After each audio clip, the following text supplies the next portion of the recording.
刚从酒店退房，然后酒店停电了，一大早大概10点左右停电了，所以连吹风机都没办法使用。它门口还有电线，应该在维修。对，在维修它的电线这样子，整个大停电。然后我们现在准备去找一点东西吃，然后在差不多下午1点的时候，我们就出发去高铁站。现在点晚餐啦，然后这是他们附的小菜，有泡菜啊、豆芽菜啊等等的。我点了一个炸酱面，先整一点肚子，然后泡菜煎饼。不知道为什么万荣这边附近好多韩国餐厅，包含我们昨天晚上吃的也是韩式的烧烤啊、料理等等，都是一些韩国料理店。然后我就在想说，是不是有很多的韩国人过来万荣这边生活？因为这边的话，很多招牌除了写中文以外，然后也有写韩文，韩文的，就是写韩文的比例特别多。试一下它的炸酱面，看一眼，超大碗，然后中间有一颗蛋，还有它这个有一个辣汤，辣豆腐汤，然后这边的话有一个它的紫米饭，然后还有送我们这些小菜，小菜的品质都还不错。然后后来我就终于知道为什么就是这里这么多韩国人了，因为之前好像听说有一个韩国的综艺节目来这边拍摄，所以整个就是万荣这边就火起来，所以街上到处都看得到韩国人，然后跟韩国的餐厅。现在来吃一口。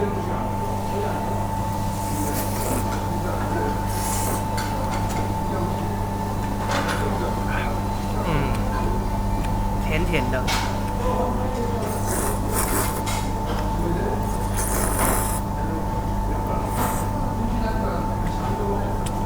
还不错，就是那种甜甜的面，然后再来喝一口它的泡菜汤，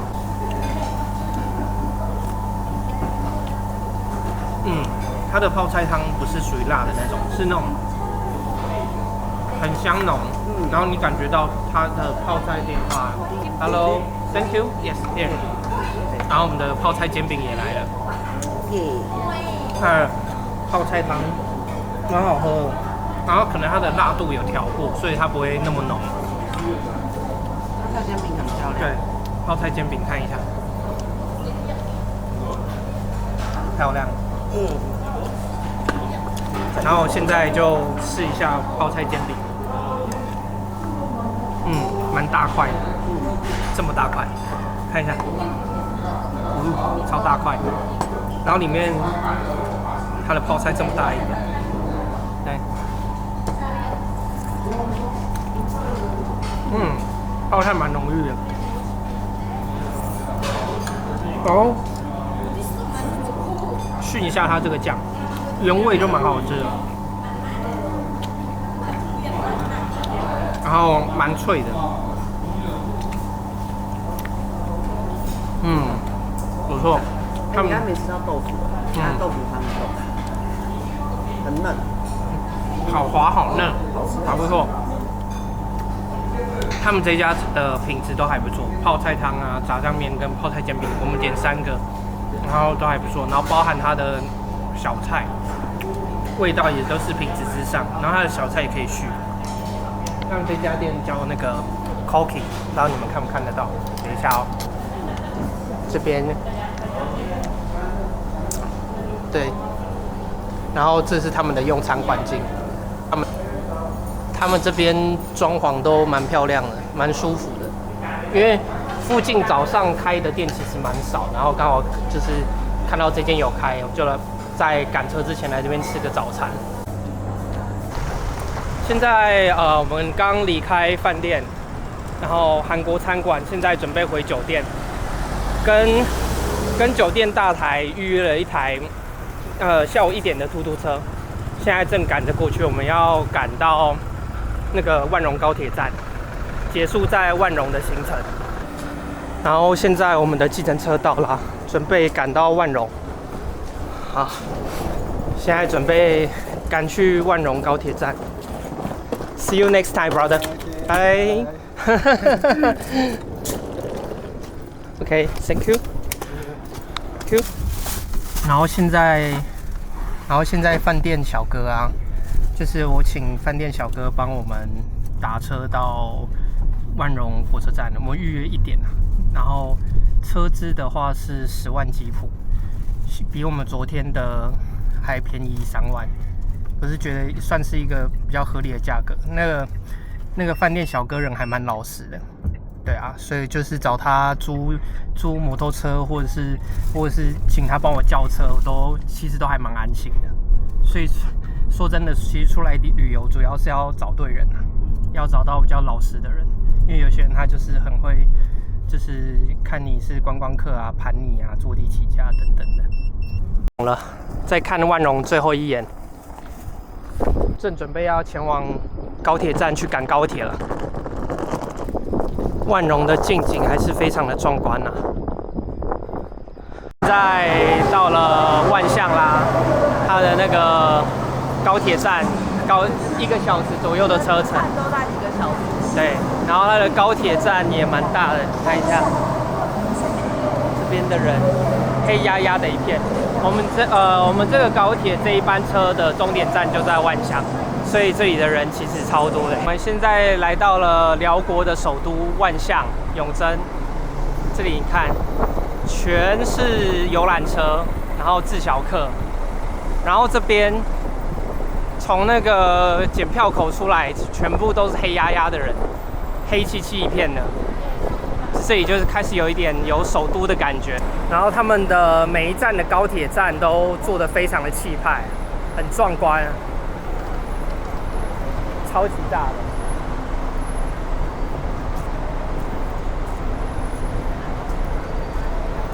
在这个底下拍照都超级壮观。我们现在从万象火车站，然后准备搭车去市区。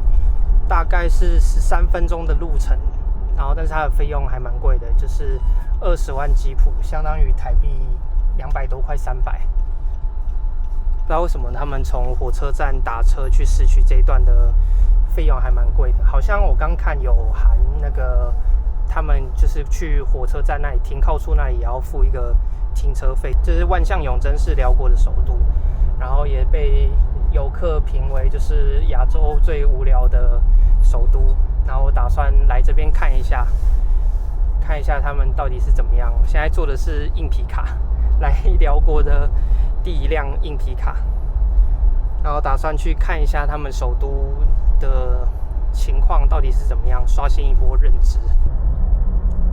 目前去他们首都这一段的路程也是蛮荒凉的。附近也都没什么商家，他们的高铁站好像盖的都离市区特别远，然后也都是这种泥巴路。看一眼它的凯旋门，我们的酒店住在凯旋门附近而已，附近超级漂亮，而且很多车水马龙的，超级壮观。因为以前辽国被法国殖民过。所以其实除了法国有凯旋门以外，辽国这边他们的首都这里也有一个凯旋门。里面这边很漂亮啊，看，蛮漂亮啊，壮观。鸽子，很大的佛塔。哦，原来它正面这里也有一尊像。壮丽，这里就是他们的大金塔，塔峦寺是他们首都永贞的地标，知名地标。然后旁边这边是他们有一个广场吧，周围也都是这种很漂亮的寺庙，很漂亮的寺庙。周边也是挺漂亮的。这边有一个拱门，然后拱门的右边有一个小商贩，看这里卖个饮料的，阿华田、老挝咖啡、奶茶、绿茶、可可都不贵，3万基普而已。3万基普的话，大约都是台币42块到45块左右。现在进来到他们的门口啦，这边就是他们的塔峦寺，然后门口这边的话就有一尊佛像，前面有一个小姐在祭拜的，前面。然后这边的话，是一个拍照打卡点，很多人在这里拍照的。这边，因为这边的话就正对它的塔峦寺的一个佛像的它的大金塔，看上去很壮观。塔的四面角这里都有一些人在这里拍照，所以很精彩的打卡点。它的脚的四面都很适合拍照，很美。然后这边的话，里面也蛮安静的。好，这边又有一个佛像，看一下。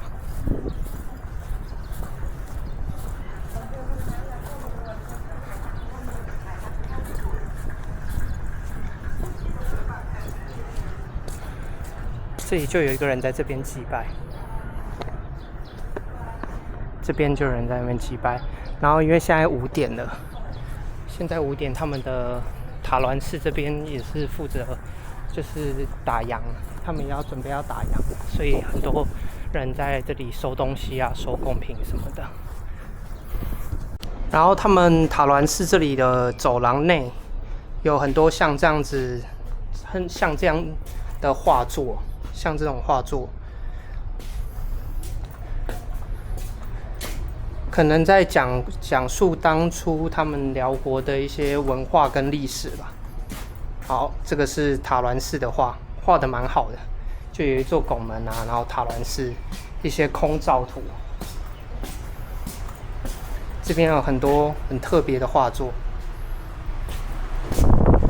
啊，我知道了，这应该是他们的那个塔峦寺的一些画作比赛吧。然后如果画得好的话，可能被选上的话，就会在这边做展示。他们的那个辽国寺庙区都非常的安静，在这边导览的时候都觉得心情很平静，真的会被这些寺庙的一些气氛所影响。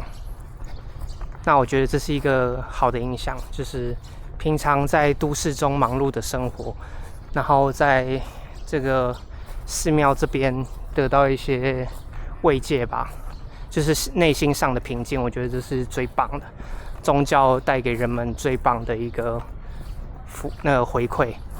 我们现在从塔峦寺出来了，然后这是他们的周边都会有一些像这种商贩啊，然后贩卖一些鲜花啊，作为一些就是他们进去的时候可能会带一些鲜花，然后当做贡品这样子。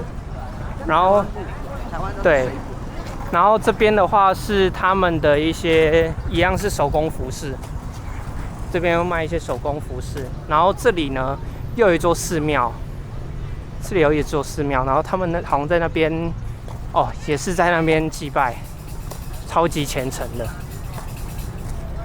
辽国的人民对那个参拜的文化都是非常的热忱，然后非常的虔诚。这里是什么？这里有酷哦，酷哦！看他们在这边做祭拜。然后我们刚从塔峦寺出来啊，然后往左手边一看，看这边有一尊卧佛，超壮观的。我们进去看一眼。然后他们这边的正门口，这里有一座拱门，非常的壮观。然后旁边的话有一个僧侣，然后刚刚有征得他的同意，问他说：“里面这里可不可以参观啊？”然后从这边看过去塔峦寺的景象，然后这里呢就有一尊卧佛，我们近看一眼，超级壮观，超级壮观的，很美啊！这里的景色超美，从这里看出去的景色，然后大金塔漂亮，从这里拍过去的塔峦寺的景象也非常的漂亮。然后这边有一尊卧佛，然后前面这里的话，有一个1:1的和尚的那个的身体，看，非常的壮观啊，超级漂亮的。现在从塔峦寺出来啦，然后我们现在打算去附近的 ATM 领点钱，然后再去夜市搞一点东西吃。这边应该是卖彩票的吧？这边应该是卖彩票的。这一栋建筑物好壮观啊！这个好像就是他们当地的购物中心。然后刚刚那个 Google 地图给我推荐的 ATM 应该就是在这一栋建筑物里面。看一眼他们的购物商场，也是蛮壮观的。不过跟周围的民房就会有一个巨大的差别。然后我还发现，就是万象他们啊，他们的招牌就不是他们的文字为主了，有一些店家都是以汉字为主。然后他们的文字为辅，就是中文字给的特别大。ATM 就在对面。不过你看，万象跟其他城市主要差别最大的原因就是他们的车流量非常的大，而且没有什么斑马线，在过马路的时候就要很小心，就是要左看右看的。好，然后我们现在准备过马路了，看一下这边，到处都是车子。我们先过一半吧。这边后面都是车子，让一下。对，你可以看到他们这边的车子都非常的多。终于领完钱啦，然后我们现在进来他们的这边的商场逛一下。超市。对，刚刚外面4个 ATM， 然后我试了4台机器，然后前面3台机器完全都不能领，在第4台。完全在第4台的时候才可以领，实在是太惊险，所以会建议说，如果要来的人，真的一定要先换好美金或是人民币，然后过来再换钱。对，不然的话就会像我一样，提款机不是每一台都有支援 Visa 功能，然后在这里台币是完全不管用的。我刚领的那一台是手续费3万，就是台币40块的手续费。不算太贵，如果以跨国提款的话，可能不算太贵。但是我不知道，就是如果我们银行那边会不会再抽一手？但是他们这边的话，手续费就是统一固定。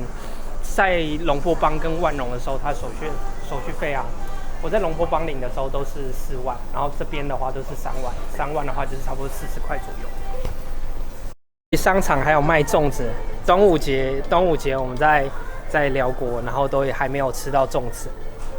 录这个，我叫你录这个。台湾风味烤香肠。哪里像台湾的？黑桥牌是吧？它这应该是日本的熟食。这边的话有很多像什么烤鸡腿啊、巴沙鱼饭啊、鸡肉炒面等等的。热豆浆是热的哦，这是热的。是热豆浆。然后像他们这边的即食的就比较便宜，你看它都是3万鸡脯啊、5万鸡脯啊，在当地都算很便宜。如果去餐馆吃的话，那个价格随便都是7、8万起跳，至少都是翻倍。这边还有馒头啊、白馒头、南瓜馒头什么的，面包等等。这里终于找到他们的牙刷了。哦，对了，各位来东南亚，提醒各位一件事情，他们很多饭店是不提供这种一次性用品的，包含牙刷啊、吹风机什么的。有的吹风机你必须要跟柜台借，然后像我们在万荣的时候，他就跟龙坡邦都没有附牙刷，牙刷要自己买，自己整备。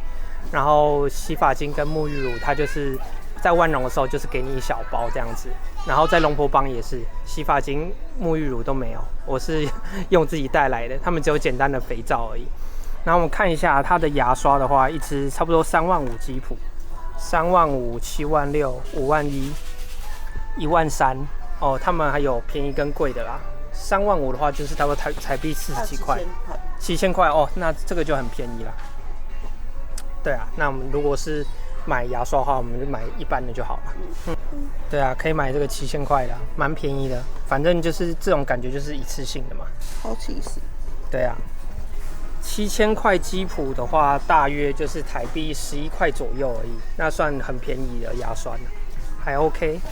这应该是我目前在老挝看到最便宜的东西了。试一下这个绿茶，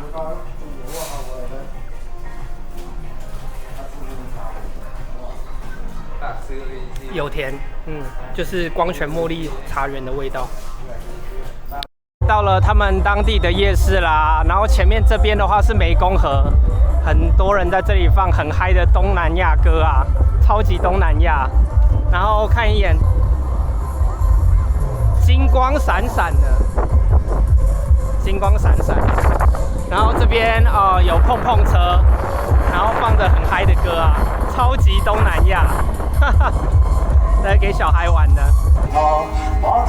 现在就来到他们夜市啦，这边也是很多那种餐馆，然后有位置这边可以喝一点东西，喝一点小酒。这样都是热炒店，所以我们又换了一个区域。他们这边蛮大的，然后有很多像这种小区域，然后有座位什么的，都是属于那种餐酒馆类型的。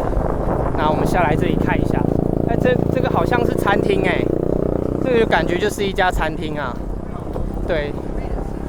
对啊，这边好像也是餐厅。走到刚刚的对面，这边好像是他们本地的夜市吧。不过我目前看到的都是卖衣服的，还没有看到卖吃的，可能要走到前面一点才能看到，就是一些卖小吃的地方吧。目前这边卖吃的摊位有，但是都还挺少的。现在找到啦，他们当地的小夜市。在刚刚卖衣服的正对面这里，然后有一排小摊贩。他们这边好像夜市吃的比较少，都是一些卖衣服的。然后吃的话，刚刚那边就是一排都是热炒店，感觉就很贵。这个的话就比较有街边小贩的感觉了。炸的，他们这边都很喜欢吃烧烤，都是 barbecue， 鱿鱼，然后炒面什么的，这个炒面，这边也全部都是烧烤的小摊贩。我发现他们这里的种类好像都差不多，不是粉啊，都是一些烧烤啊之类的串烤。好，这里就有一个卖果汁、卖水果的了。但是它这个就没有它的价格。这里就卖咖啡的，看一下，这边有松饼，然后有带一些水果啊什么的。先买一个西瓜冰沙，太渴太热了。然后这边他们是2个小孩子在顾摊。这么大一杯冰沙，2万鸡脯。大概30块左右吧，你们觉得划算吗？很大一杯哦。太饿了，准备看一点吃的吧。后面也没什么摊位了啊，主要的话都是8万到10万不等啊，他们一个餐啊，有一些比较便宜，像一些炒饭的话就大概4万多。我们点完餐啦，然后这个就是我们今天吃晚餐，一个绿咖喱，然后这个炸鸡。然后这个是青木瓜沙拉，然后还有一个河粉。我们等一下来试一下它的味道吧。的绿咖喱蛮好吃的，就是那个味道，椰奶味，还不错。然后它的这个炸鸡试一下。